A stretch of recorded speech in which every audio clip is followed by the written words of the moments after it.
Nuevamente tenemos un panel sobresaliente, extraordinario. Estamos muy agradecidos con ellos por dar a la Universidad de Anáhuac, al sector turístico, un espacio de su agenda. Quiero presentar al doctor Luis Rubio, presidente de Comexi, a Gabriel Cuadri, que en realidad no necesita presentación, a Silvia Hernández, que como ustedes saben fue secretaria de Turismo y hoy dirige la empresa Estrategia Pública Consultores, y a Jaime Alcudia, director de Enfoque, quien nos va a hacer favor de moderar este panel. Muchas gracias. Gracias, Francisco. Buenas tardes. Voy a obviar, las currículas son 3 personajes muy conocidos por cuestión de tiempo, y disculpar de antemano al doctor Rubio, agradeciéndole que esté aquí. Sabemos que tiene un viaje y que tiene que salir a lo mejor un poco antes de que termine la mesa. Y sin preámbulo, el doctor Luis Rubio es sin duda una de las voces más respetadas, objetivas y profundas, y es un honor tenerlo aquí, doctor. Adelante. Gracias por la oportunidad. Buenas tardes a todos. Me parece que el turismo es un sector particularmente interesante porque México empata perfectamente bien con el potencial de desarrollo de esta industria. Creo que no lo hemos aprovechado de la manera como podría hacerse, aunque en los últimos años ha crecido dramáticamente. Pero en el panel que nos toca, la política ha sido un impedimento más que una ayuda. Y yo creo que, aunque esto se puede decir de muchas cosas en el país, dado el hecho de que tenemos temas de seguridad, temas de reglas del juego, temas de confiabilidad, de confianza de largo plazo, el sector turismo se ve particularmente afectado por esto. Entonces, lo que yo quisiera hacer es una vista de pájaro de 3 temas. Primero, por qué estamos, desde mi perspectiva, en la situación política en la que nos encontramos hoy en día. Segundo, cómo han interactuado las reformas en las últimas décadas en este aspecto, y finalmente qué implicación tiene esto y cómo juega Estados Unidos, porque es un actor fundamental en este proceso. Y lo voy a hacer obviamente muy arriba para no llevarme mucho tiempo. Primero, yo diría que la situación política que vive el país no es producto de la casualidad, es el resultado de decisiones y de acciones, pero también de no decisiones y de no acciones a lo largo de muchas décadas, por lo menos de 50 años. Este año celebramos los 50 años del movimiento estudiantil, y eso fue uno de los disparadores importantes, o un momento de disparador importante en la parte de la crisis política que desde entonces hemos vivido y que bien a bien no hemos acabado de resolver por muchas diferentes razones. Pero también a mediados de los 60 enfrentamos otro problema, y fue el que habíamos financiado el crecimiento de la industria mexicana en buena medida con exportaciones de bienes rurales, agrícolas, granos particularmente, y mineros. Y habíamos importado con eso maquinaria e insumos para la industria que habíamos estado promoviendo desde la Segunda Guerra Mundial vía la sustitución de importaciones. Es importante esto porque esos 2 factores, el económico y el político, representaban retos, desafíos fundamentales para el futuro del país que tenían que atenderse, y que en retrospectiva, por lo menos por un rato, los atendimos muy mal. La salida lógica para la parte económica era ir abriendo poco a poco la economía sin prisas, sin deuda importante, sin dificultades y sin enormes estragos. Pero lo que hicimos fue al revés, nos dedicamos a un esquema de salida vía gasto público todos los años 70, que lo que hizo fue hacer mucho más complicada la salida, mucho más polarizada la sociedad y menos fácil el ajuste económico en los años que siguieron. Por el lado político, lo que hubo fue un intento de inclusión política en un contexto de polarización que, si bien a la larga ha rendido una sociedad más abierta y más democrática, tiene problemas obvios, como que nunca logramos definir si estábamos en una transición o no, cuándo empieza la transición y cuándo acaba. Más importante, no hay un acuerdo entre las fuerzas políticas o entre los mexicanos en general sobre qué día podemos decir ya estamos en la democracia y cuándo no. Es decir, cuándo cruzamos el río y cuándo no. Los españoles no tenían duda de que en el momento en que ejercieron su voto en el año 76, en ese momento estaban concluyendo un proceso con una decisión de tener una nueva constitución y salir entrar a otra etapa de la historia con sus pues vericuetos y complejidades. Pero el punto es que aquí todavía estamos en una indefinición completa. Hace unos, no sé, 10 o 12 años, un periodista le preguntó un día del informe presidencial, entonces hace más de 10 años, a los presidentes de los 3 partidos en ese momento, que si México era un país democrático. Y el presidente del PRI lo que dijo es: México siempre ha sido democrático. El presidente del PAN dijo: México es democrático desde el 2000, y el del PRD dijo: México todavía no es democrático. Entonces, la democracia se mide en si yo gano y si no soy democrático, y si no, no somos democráticos. Pero eso es una caricatura de lo que tenemos como problema, en que no tenemos ni siquiera claridad de a dónde queremos llegar. Y en esa medida es explicable el conflicto o la conflictividad general que vivimos en este año en particular. Entonces, en este contexto, ¿cómo juegan las reformas? Por años, durante los 70, tratamos de resolver el problema económico por la vía del gasto público. En los 80, con la crisis, el riesgo de la hiperinflación y demás, acabamos iniciando un proceso de reformas de gran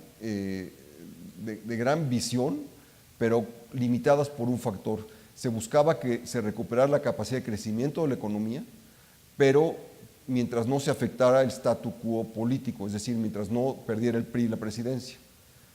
En consecuencia, las reformas fueron todas limitadas a no afectar intereses fundamentales que estaban cerca del statu quo, no necesariamente priistas, pero del establishment mexicano en general.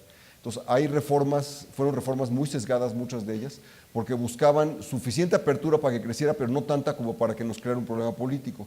Y eso es muy difícil de manejar, y la historia nos ha demostrado que es tremendamente complejo administrar una cosa como esa.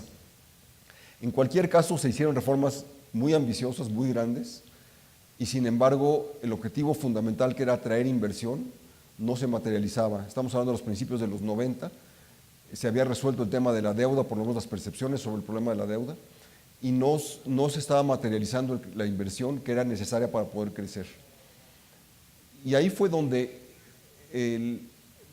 Salinas intentó pactos, intentó arreglos políticos, intentó sumar a la población, acuerdos con los otros partidos, y sin embargo no logró un cambio fundamental, y llegó a la conclusión, al reconocimiento de que el problema que tenía México no era un problema estrictamente económico en ese sentido, sino un problema de credibilidad y confianza. Y es ahí donde nace el Tratado de Libre Comercio. El Tratado de Libre Comercio tiene dos características distintas. Una es lo que dice el libro, es decir, aranceles, tarifas, resolución de disputas, todo lo que tiene que ver con desgravaciones y demás, 2000 páginas de eso, mucho de lo cual se concluyó ese tiempo porque era el proceso de apertura, pero todo lo demás son las reglas de cómo vamos a seguir jugando. Pero hay otro elemento importante. Estados Unidos entendió inmediatamente que lo que necesitaba México, lo que estaba haciendo México era pidiéndole prestado, por así decirlo, instituciones para que suplieran la falta de instituciones aquí. Es decir, lo que se estaba buscando era un mecanismo que le confiriera garantías y certidumbre a la inversión para que no sintiera que había un riesgo invirtiendo en México. Mi primer empleo a finales de los 70, yo veía a muchos de los funcionarios de empresas extranjeras que venían a pedir información. Yo trabajaba en un banco extranjero en esa época, y lo que más me impresionaba era que eran personas típicamente exdiplomáticos o personas cuya característica era que se podían interrelacionar, interactuar con funcionarios públicos, porque tenían que vivir de pedir permisos, de resolver conflictos con el gobierno. En los años actuales, si ustedes van y ven al gerente de la planta, al gerente de Ford en México o de General Electric y demás, son gerentes, no son personas que igual estarían en una planta en Colombia, que en Alabama, que en Michigan. Son personas que se dedican a asegurarse que la calidad funcione, que la logística funcione, que los productos salgan, etcétera. Es decir, ya no son personas que tengan que interactuar con el gobierno, porque sus reglas del juego son absolutamente claras y transparentes gracias al tratado. Entonces, a lo que voy es que el tratado tiene un elemento, un componente político fundamental, y esa es la genialidad del tratado, y esa es también la tragedia de Trump, porque la idea era que nadie en México se atreviera a modificar las reglas del juego o amenazar las reglas del juego, porque el costo político de remover el tratado sería tan alto que nadie lo intentaría hacer.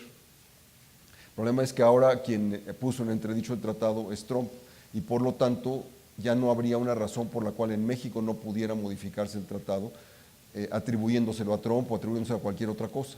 Y ese es uno de los factores que a mí me parece que son fundamentales en lo que tenemos hoy en día como desafío para lo que sigue en los próximos meses.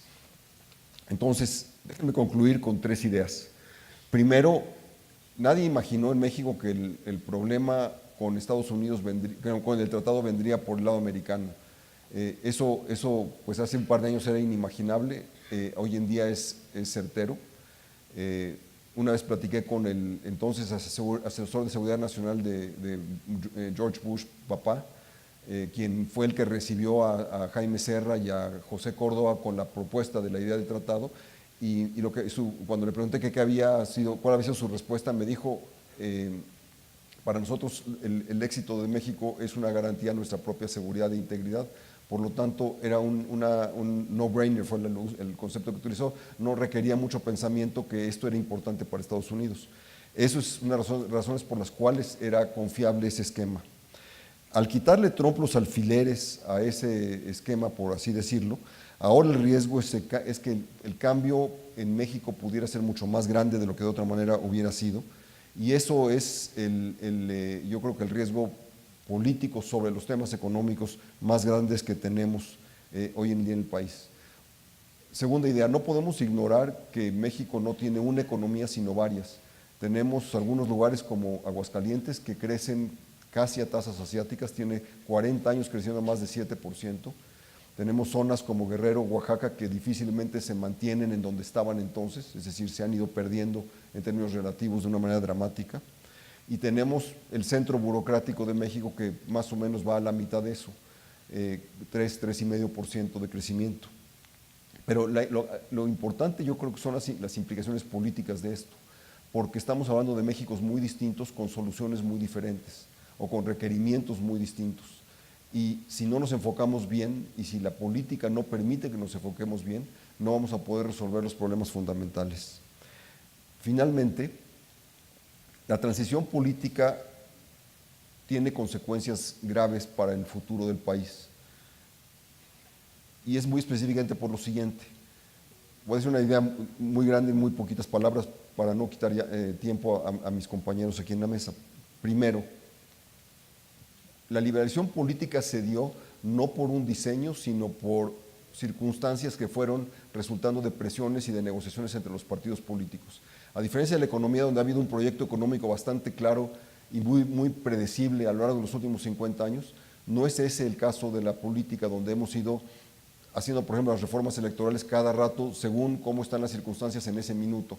Y a veces gana este, a veces gana el otro, a veces queremos satisfacer a este, a veces queremos resolver este otro problema, y cada legislación va cambiando de alguna manera las reglas del juego. Es un honor para mí estar en este panel con 2 personas con quienes tengo una excelente relación, a quienes admiro. No necesariamente necesitamos tener las mismas opiniones para fortalecer nuestra relación, que siempre es buena. Yo soy un tipo de animal extraño porque mi oficio, mi vida ha sido la política, pero desde la política he sabido cómo la política puesta al servicio de causa se convierte en un binomio que le da potencia a la causa por la que uno trabaja. Habiendo sido secretaria de Turismo, no era yo una experta en turismo cuando llegué, me comprometí a hacerlo y lo he ido haciendo como una construcción de estudio constante, pero saber que la política puesta al servicio de esa industria podía generar para la industria beneficios, me hizo hacer con la industria una relación muy buena también. Hoy me preguntaron, y no me extraña que hoy todos hemos hablado de política, al final de qué cosa se puede hablar en enero del año 2018. A mí me facilitará mi presentación que uno de los paneles previos tocó ya algunas de las cosas que yo traigo en mis láminas, de manera que simplemente les voy a dar un brochazo y saldré a la siguiente para que la presentación pueda estar contenida y tenga como referencia lo que ya se dijo y con lo que estoy también de acuerdo. Sin embargo, sí voy a seguir la línea de… ¿Me das, Gabriel, por favor? Gracias. ¿Okay? Sí voy a seguir desde luego este orden porque me permitirá tener una racional detrás de lo que voy a decir. Voy a tratar de hacer 3 algún comentario sobre estas tres preguntas. Nos estamos preguntando qué pasará en el 18. Todos querríamos saber quién va a ganar. Y también creo que no todo el mundo se está preguntando, pero a mí me gustaría preguntarle a este auditorio qué va a hacer este auditorio, qué va a hacer la industria turística frente a lo que va a pasar en el 18. Ya lo dijo la ponente anterior, que viene de la estructura de Banorte, y yo simplemente les voy a añadir un dato. Ella dijo que se jugaban 3,000 y tantas posiciones, cosa que es verdad, cuando estamos hablando de la titularidad de un presidente, el Congreso General renovado completamente, 9 gobiernos estatales, más de 20 estados están renovando íntegramente su Congreso, pero yo voy a hacer aquí un hincapié en los municipios, porque lo que pasó después de la reforma electoral y en particular la que tiene que ver con la paridad para hombres y mujeres, se generó una revolución en las leyes electorales que llevaron a que ahora, para poder meter la paridad, por ejemplo, en los municipios, les quiero decir que cuentan para esa paridad el número de regidores que van por municipio. Ella dijo entonces que había 3,000 y tantas posiciones, muy cierto. Yo me voy a extender a las posiciones que van a estar en juego, por ejemplo, para la regla de la paridad. Hay 18,367 posiciones en juego. Multipliquen esto por 3, 20 por 3, hay 60,000 mexicanos compitiendo. Multiplíquenlo por lo que sea aquellos estados donde las alianzas no necesariamente van para todo parejo, sino por ejemplo en mi estado, que es Querétaro, el PRI no siempre va con el verde, en algunas cosas del verde, en otras va solo el PRI, en otras van juntos con el PANAL. Entonces esa combinación me haría decir, ¿qué les parece si hablamos de 100,000 mexicanos en campaña? 100,000 mexicanos en campaña moviéndose, desde el pueblo más chiquito hasta la presidencia.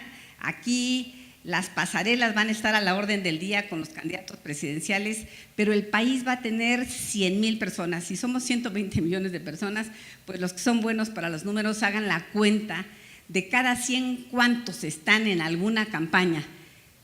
Imagínense el ruido de eso. Vamos a tener spots y discusiones o anuncios multiplicados por 100,000 veces. Eso es lo que va a pasar. Esto es lo que va a suceder. Es la elección más, también lo dijo la señora de Banorte, más grande de la historia, en el sentido de su magnitud. Nunca había habido tantas posiciones jugándose en el mismo día.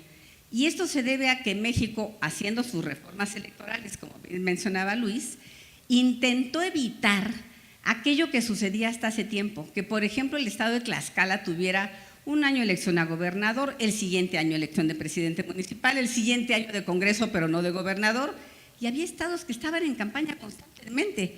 Esto con todo un desgaste lógico que se hizo pensar desde las instituciones y en particular desde el Congreso, que se fueran apretando las fechas a punto de que, por ejemplo, algunos gobiernos, como lo saben ahora, se redujeron de 6 años a 4, alguno muy extremadamente, como el de Veracruz, de 6 a 2, para poderlos ir emparejando todos en ese día que se llama Día de Elecciones. En el mundo, y nuestros vecinos le llaman Election Day, nosotros vamos a tener esta vez un día de elecciones, con esa masa de candidaturas jugándose y de todas las historias posibles de versión sobre el país compitiendo. Un tema largamente discutido sobre si las posiciones electas se deberían de reelegir o no. Claro, son re malos porque como nada más duran 3 años, pues en un año llegan, en el otro aprenden, en el otro se van. No tiene caso, presidencias municipales de 3 años, hay que hacer que estén más tiempo.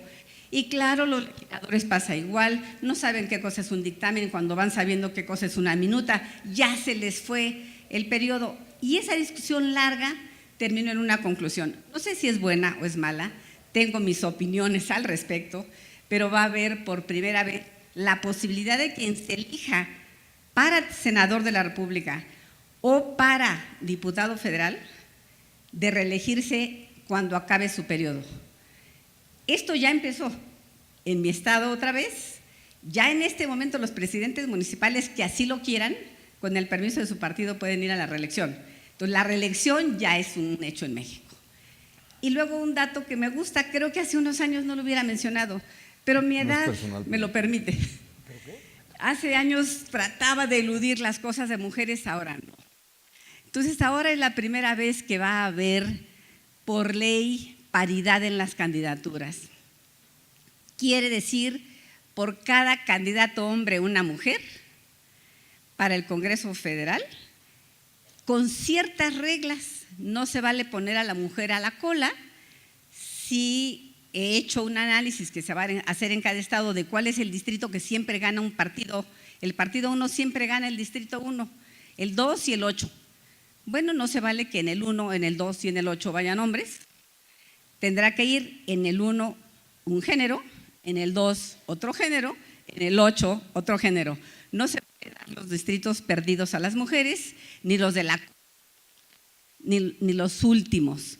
Es una interesante combinación, creo que a veces un poco intrincada, porque he tenido que hacer unas matrices de cuál es el distrito competido, donde es competitivo un partido, para ver cómo se distribuye. Si nos ayudan, es el 6, el micrófono 6, por favor. ¿6, por favor? Me van a preguntar qué tiene que ver esto con el turismo, ¿verdad? Pero ahí voy, lo voy a decir ahora. Ahí, ¿cómo estamos? ¿Sale?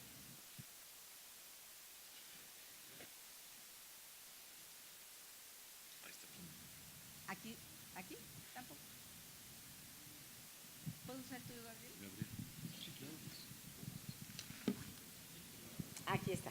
Este ya funciona, muchas gracias. Bueno, el tema de paridad es eso, tengámoslo en la cabeza. Hay toda una discusión donde, con la base de que la población es mitad hombres y mitad mujeres, y que al final la democracia debería representar más o menos igual a los componentes de la población, pues esto ya está ahí, está en la Constitución, está en las leyes federales, en las leyes locales, y esa es una novedad. La novedad es que también en los municipios va a haber paridad. Entonces, no pueden ir candidatos municipales solamente hombres, ni en la lista de primeros donde ganan los hombres. Las novedades, entonces, estas que están aquí, que creo que son las que podríamos decir, vamos a estrenar un día de elecciones con esto nuevo.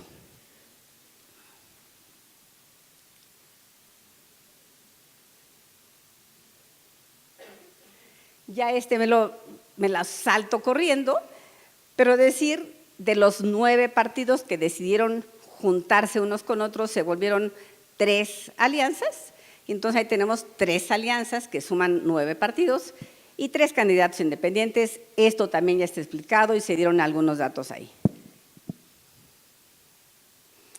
A mí me gusta esta gráfica por una razón. Le preguntaron a la panelista anterior si las encuestas influían en el sentimiento del votante, si influían de alguna manera. Puede ser que sí, pero también son un referente y no puede uno hacerse un lado de tener estas mediciones objetivas. Miren aquí lo que pasó. El rojo es el candidato López Obrador, el azul desde luego Anaya, azul su partido, el verde Smith y los independientes acá. Me gustaría que vean esto aquí, que es el candidato rojo se ha mantenido en 23, 23, 23. El otro 19, 20, 20. Y el otro 19, 17, 19, 18. ¿Por qué me pregunta Paula Azcárraga hace rato? ¿Y quién va a ganar? Si tuvieras que apostar, ¿por quién apostarías? Yo sé muy bien dónde voy a poner mi apuesta, pero le contesté como les quiero contestar a ustedes. Muy temprano para apostar, muy temprano para apostar. Salvo que quieran de a tiro jugar sin más elementos, no apuesten todavía.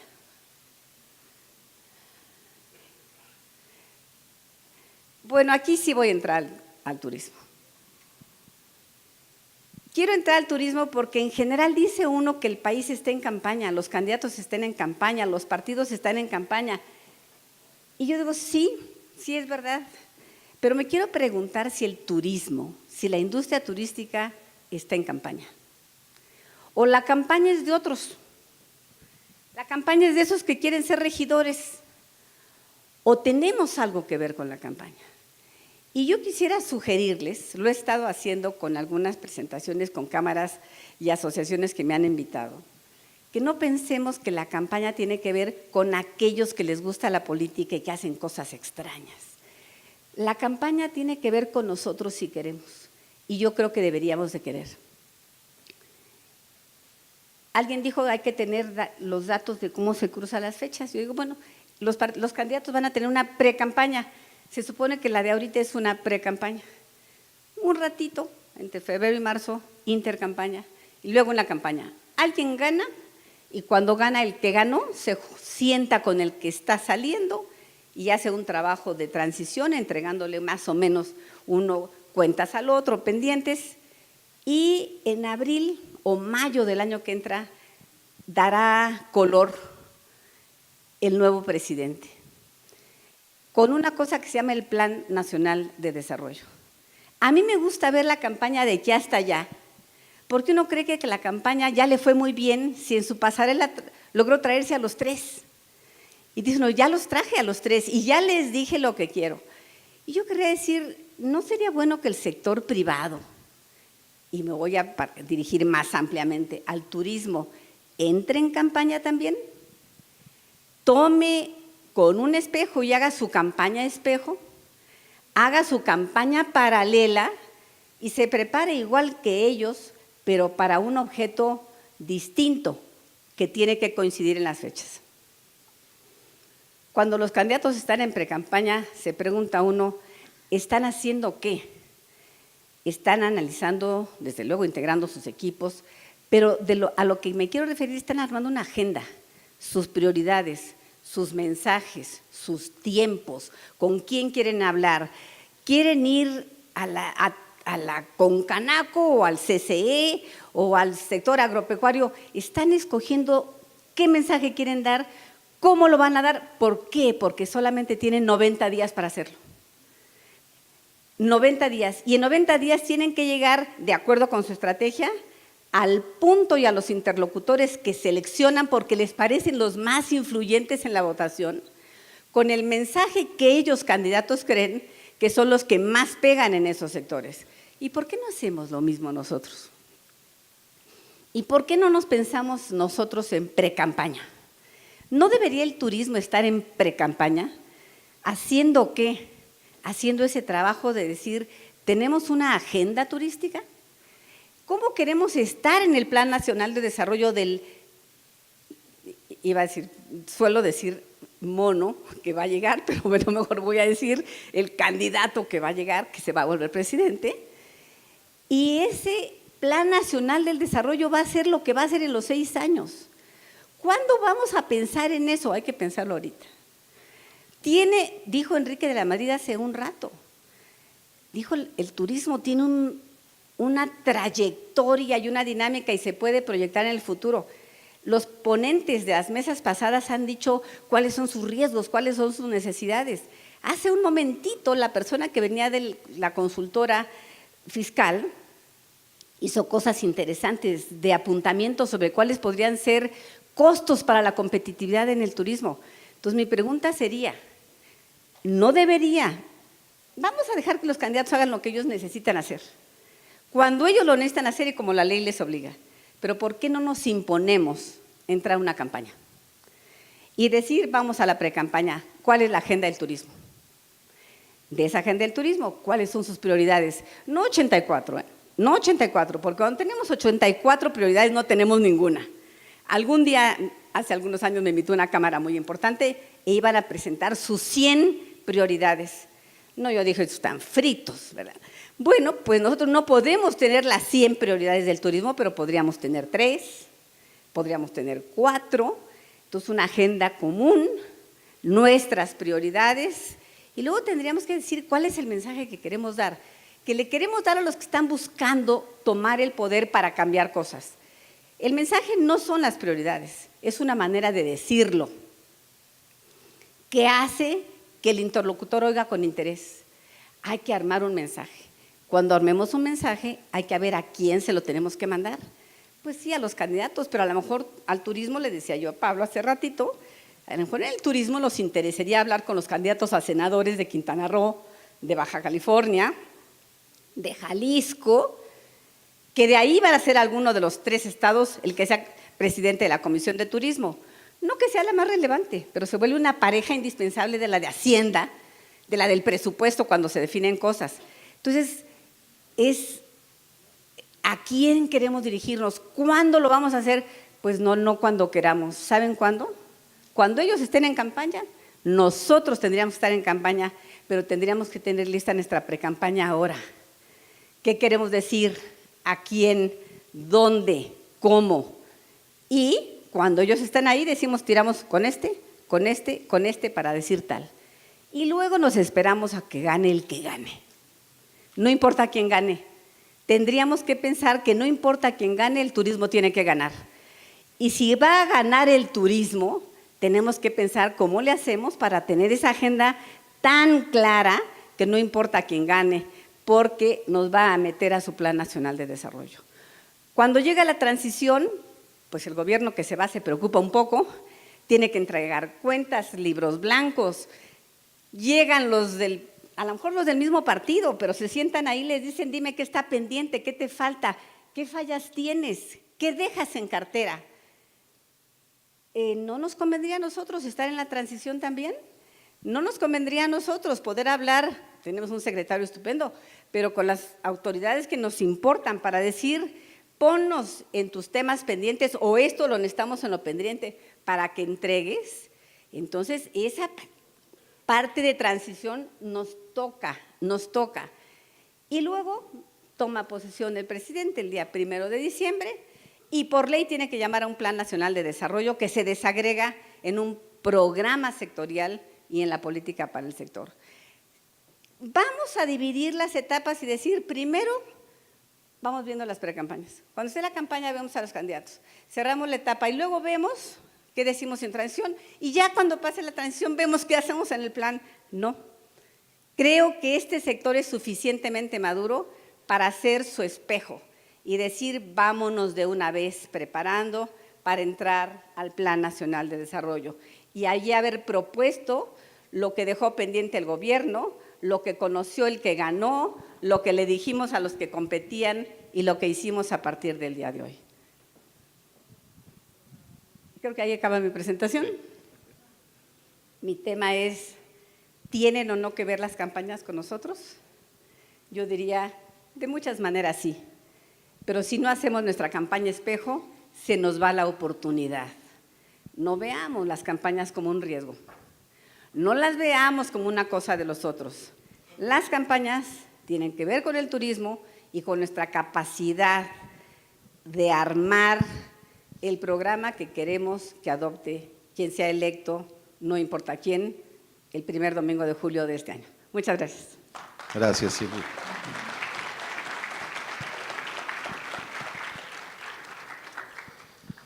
Bueno, sin duda, Silvia, nos recuerdas que es una gran elección, ¿no? La madre de las elecciones. Creemos, sí, que nos dices, es muy temprano para apostar, ¿no? No es momento. Y yo creo que el mensaje central, las campañas sí nos involucran a todos por una sencilla razón, porque cada industria tiene sus propias agendas y este es el momento de ponérselas a los candidatos para que se pronuncien sobre temas diversos. Aquí voy a hacer un comentario a título personal, creo que estamos viviendo en este momento en precampañas, que en realidad son campañas, porque es una simulación, el tema precampaña es un acto más legal que real.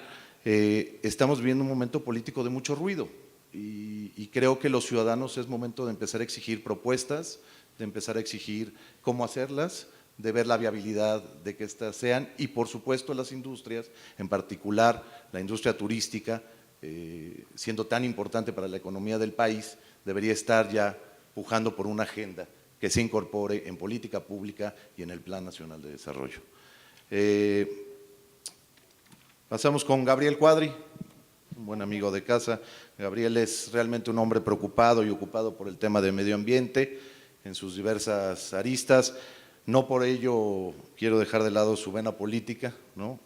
Fue candidato a la presidencia en el 2012 y amigo de la casa de NRM, de Enfoque Noticias, colaborador de nosotros. Gabriel, adelante. Gracias. Bueno, voy a copiarle a Silvia y me voy a parar. Con tu permiso, Silvia.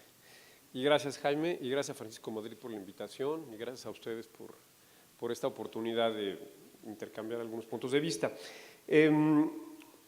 Voy a tratar de hablar del contexto y de las condiciones de sustentabilidad del turismo, de su contexto regional y local, y para terminar con algunas, digamos, reflexiones sobre estos mismos temas de sustentabilidad y desarrollo regional.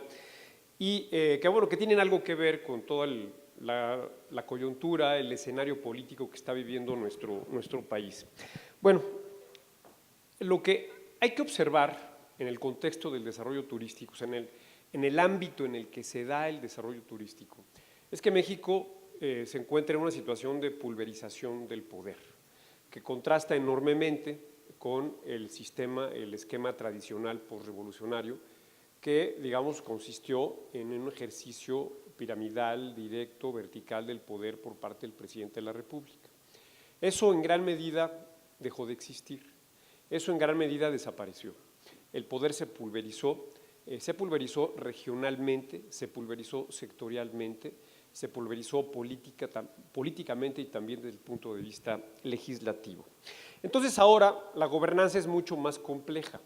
Es más difícil, bien decía Luis Rubio, no vamos a defender al régimen autoritario, pero ciertamente tenía algunas ventajas, como lo ha tenido en Singapur, o en Corea del Sur, o en China y en otros países. En México también tuvo algunas ventajas. Claro que no podemos restituirlo, no podemos reconstruirlo, y tampoco quisiéramos hacerlo.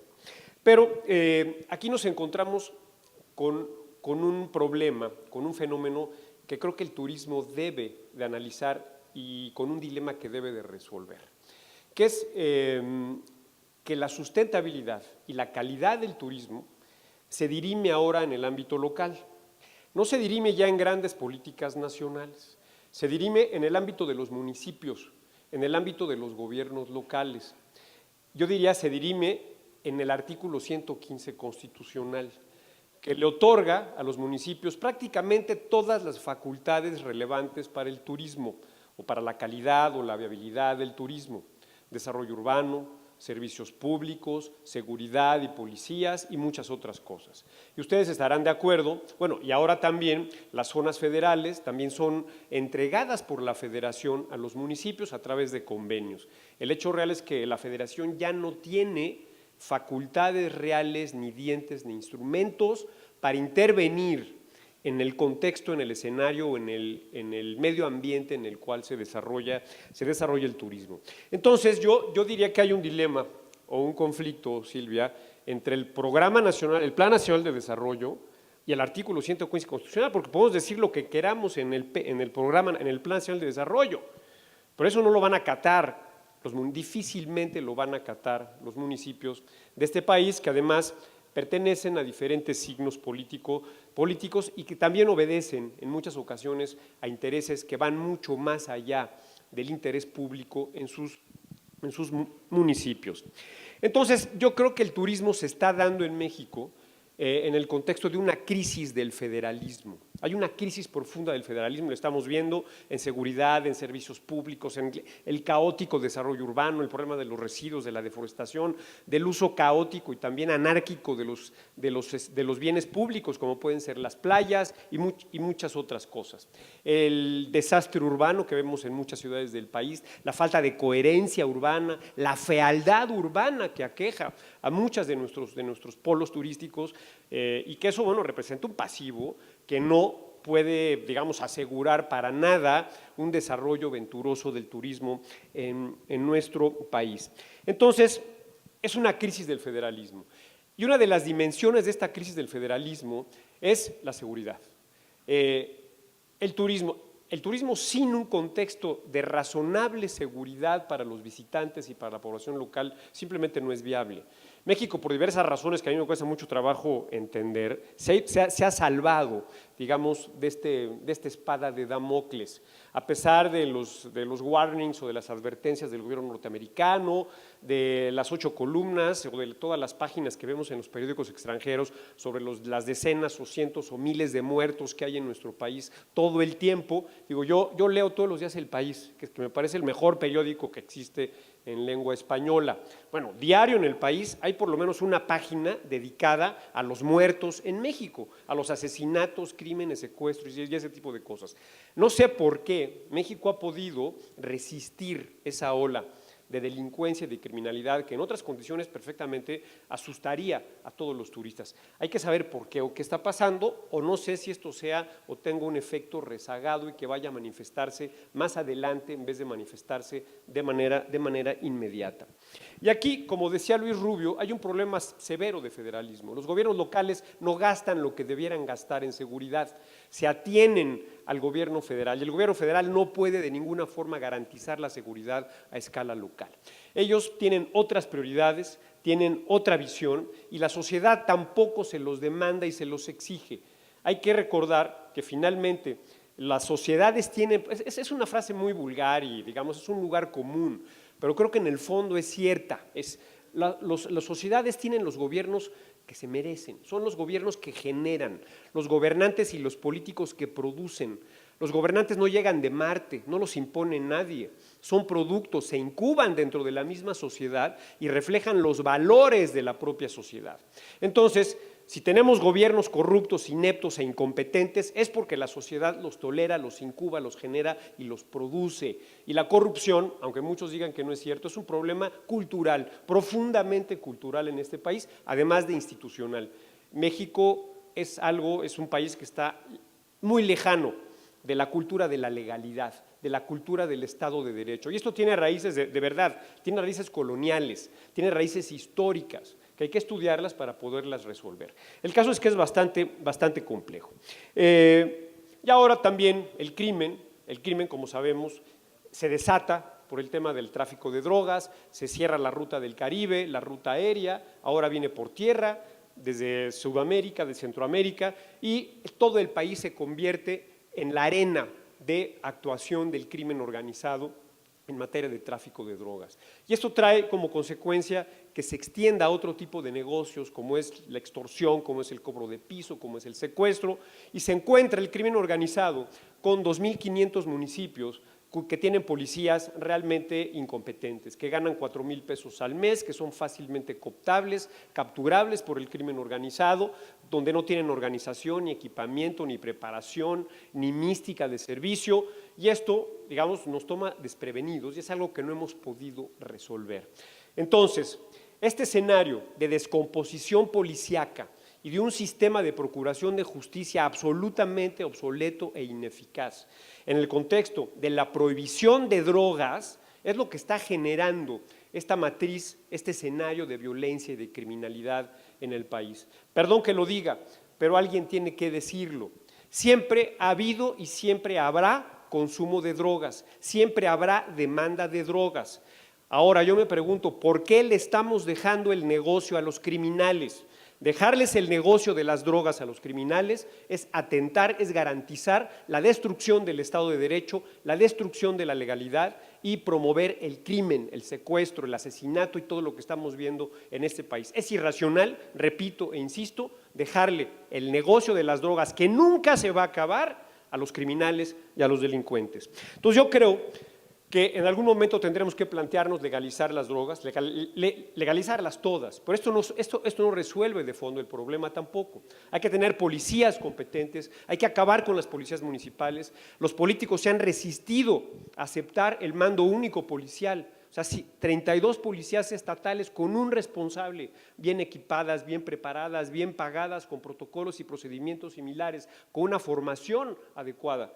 El Congreso no ha querido aprobar esta reforma que propuso el presidente. ¿Por qué? Otra vez la dispersión del poder, los intereses locales de gobernadores y de presidentes municipales que no quieren perder un pequeño coto de poder que por cierto, muchas veces es muy rentable en las policías locales. Entonces, vean cómo este escenario para el turismo puede ser terriblemente riesgoso si no lo resolvemos a tiempo. Y lo que viene también a complicar el escenario es que también el panorama electoral está pulverizado. Transitemos a un régimen semiparlamentario que obligue a acuerdos que ya desde su propio diseño inherente permita llegar a los acuerdos y a las reformas en justicia y a las reformas policíacas que este país necesita, e incluso tal vez al rediseño de los límites municipales. No es posible que Oaxaca tenga 500 municipios, es una ridiculez.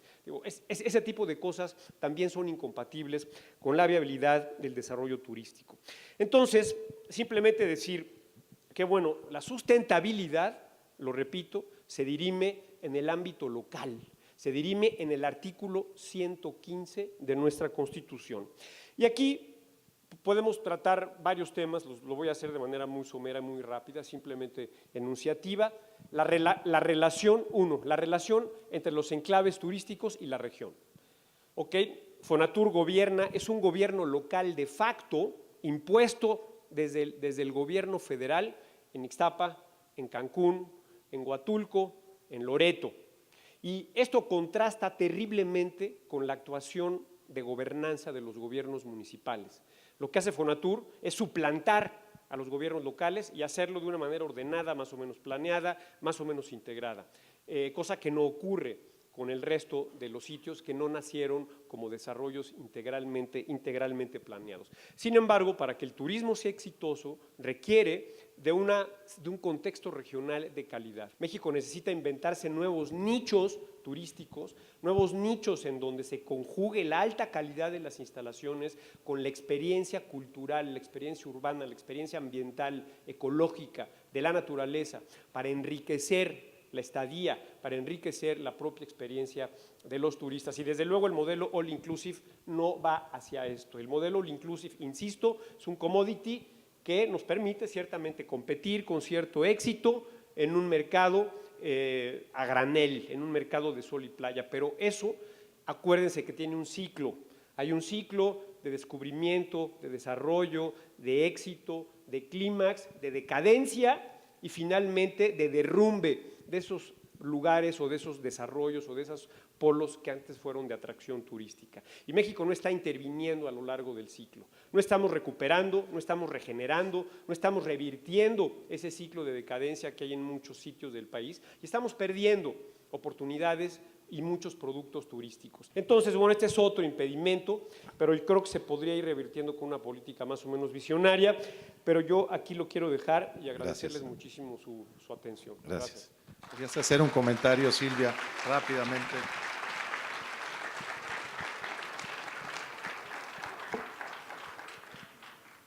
Con este panel creo que podríamos haber hecho una conversación estupenda, pero en 30 segundos quiero alinearme a uno de los puntos, lo haría en muchos otros de lo que ha planteado Gabriel, y fue omisión de mi presentación, culpa mía y no de Pablo Lépez, que fue quien puso por fin en cuadritos y rayitas esto que habíamos discutido para presentar a ustedes. Sí, desde luego que el municipio y lo local se han vuelto, para muchísimos casos, lo más importante en la parte turística. Yo querría decir, cerrando así, hay organizaciones nacionales turísticas que pueden hacer una campaña nacional y tratar de hablar con el presidente, que va a tener un plan nacional de desarrollo. Pero hay sectores del turismo que tendrían que escoger, que eso fue lo que quise decir al decir a quién y cuándo. Por ejemplo, hay campaña en Yucatán para gobernador y habrá campañas para presidentes municipales. Algunos sectores, marinas turísticas, cuando hagamos el mapa de actores, ¿qué decirle a quién y dónde? Nuestro mapa tiene que ser nacional, estatal y local. Y sí nos vamos a sorprender, como dice muy bien Gabriel, que para algunos sectores lo local se vuelve lo más robusto y el punto a donde hay que tratar de incidir. Gracias. Pues muchas gracias a los tres. Por tiempo, evidentemente, no podremos hacer intercambio y gracias por estas presentaciones.